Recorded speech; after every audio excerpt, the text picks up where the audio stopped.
Hello, everybody. This is Anna Karenina by Leo Tolstoy. Part 3, Chapter 22.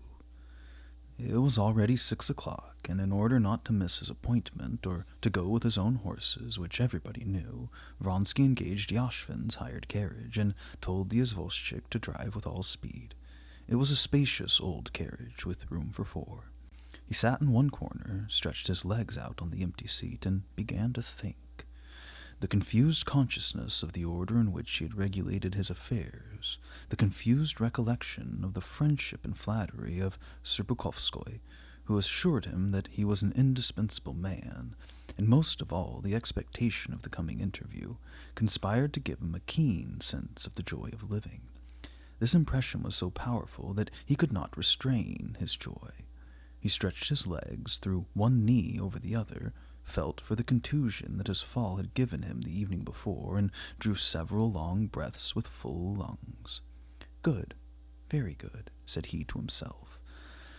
Oftentimes before he had felt a pleasure in the possession of his body, but never had he so loved it, or loved himself as now.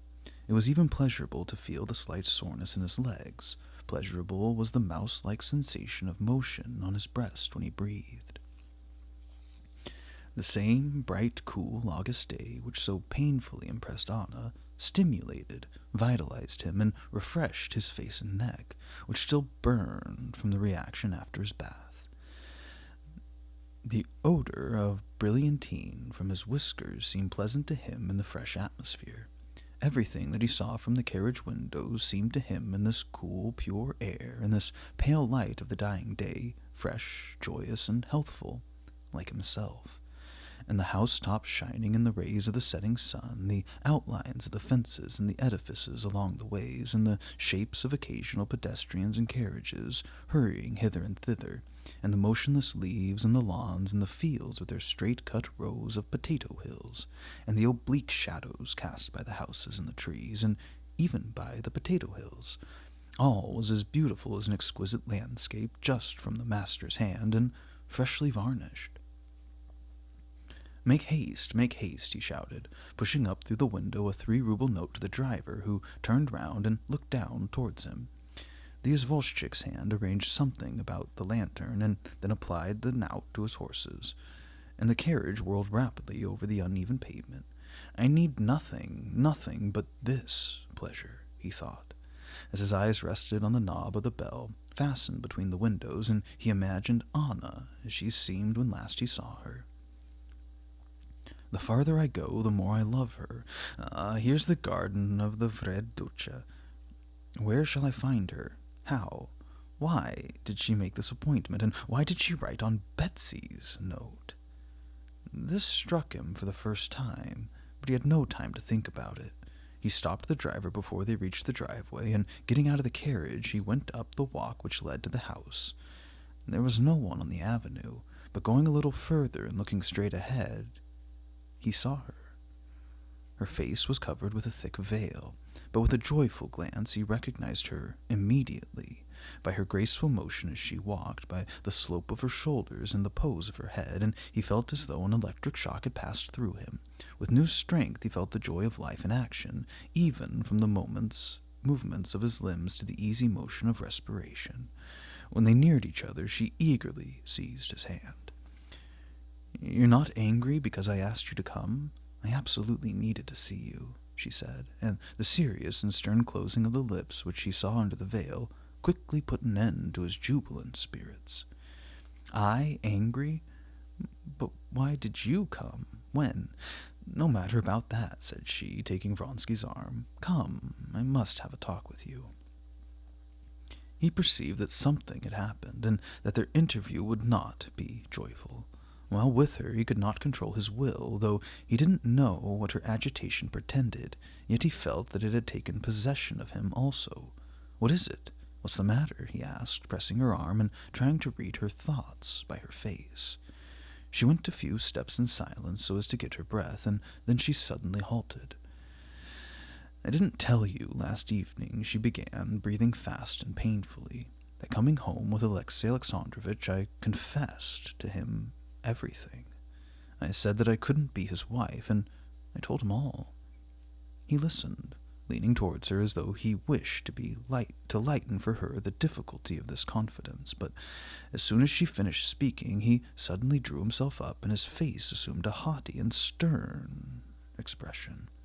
"Da, that was better, 1,000 times better," he said, but she didn't heed his words. She read his thoughts on his expressive face. She could not know that the expression of his face arose from the first thought that came into his mind, the thought that the duel must now be fought. Never had the thought of a duel entered her head, and the interpretation which she gave to the sudden change in his appearance was quite different.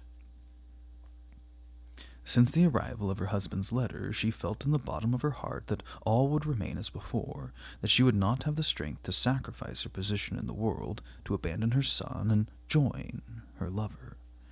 The morning spent with the Princess Tverskaya confirmed her in this, but the interview with Vronsky seemed to be of vital importance. She hoped that it might change their relations and save her.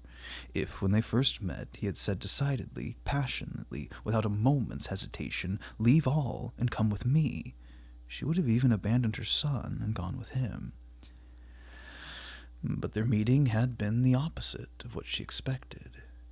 He seemed, if anything, vexed and angry. "It was not hard for me at all. It came of its own accord," she said, with a touch of irritation, and here. She drew her husband's letter from her glove. I understand, interrupted Vronsky, taking the letter but not reading it and trying to calm Anna. "The one thing I wanted, the one thing I prayed for, to put an end to this situation so that I could devote my whole life to your happiness." "Why do you say that to me?" she asked. "Can I doubt it?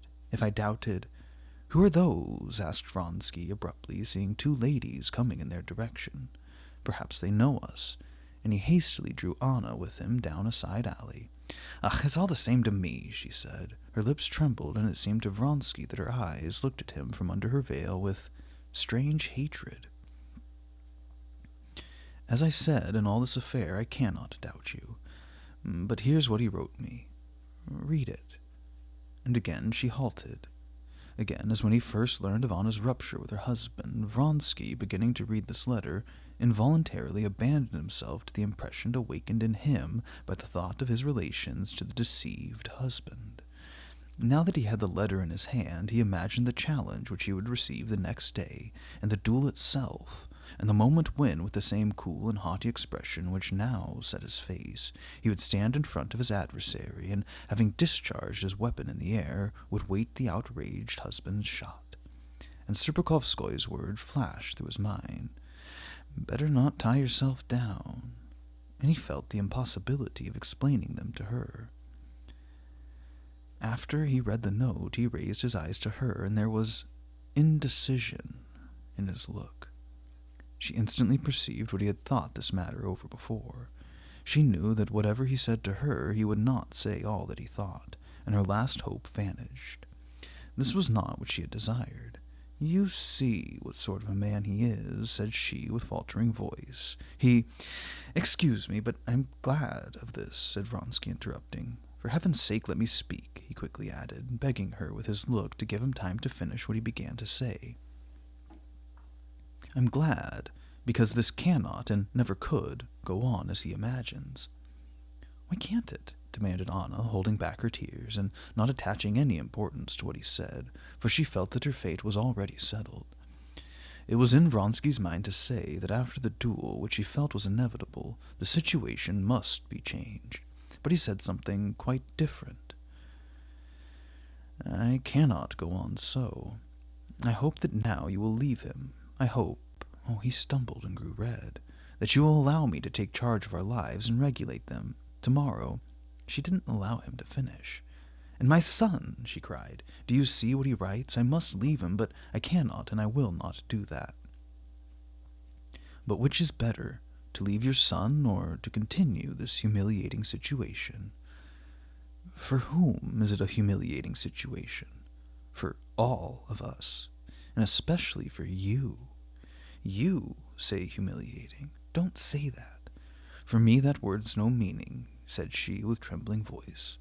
She could not bear now to tell him a falsehood. Her love for him was trembling in the balance, and she wished to love him.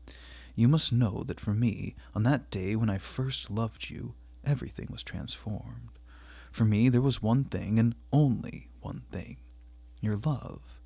If it is mine, then I feel myself so high, so firm, that nothing can be humiliating to me. I'm proud of my position, because... proud that... She didn't say why she was proud. Tears of shame and despair choked her utterance. She stopped and began to sob. He also felt that something rose in his throat. For the first time in his life, he felt ready to cry. He could not have said what affected him so. He was sorry for her, and he felt that he couldn't help her. And more than all, he knew that he was the cause of her unhappiness, and that he had done something abominable. "Then a divorce is impossible?" he asked gently. She shook her head without replying. "Then could you not take your son and leave him?" "Yes, but all this depends on him now. Now I must go to him," she said dryly. Her presentiment that all would be as before was verified. "I shall be in Petersburg Tuesday, and everything will be decided." "Yes," she repeated, "but we shall not speak any more about that." Anna's carriage, which she sent away with the order to come back for her at the railing of the Vrede garden, was approaching. Anna took leave of Vronsky and went home.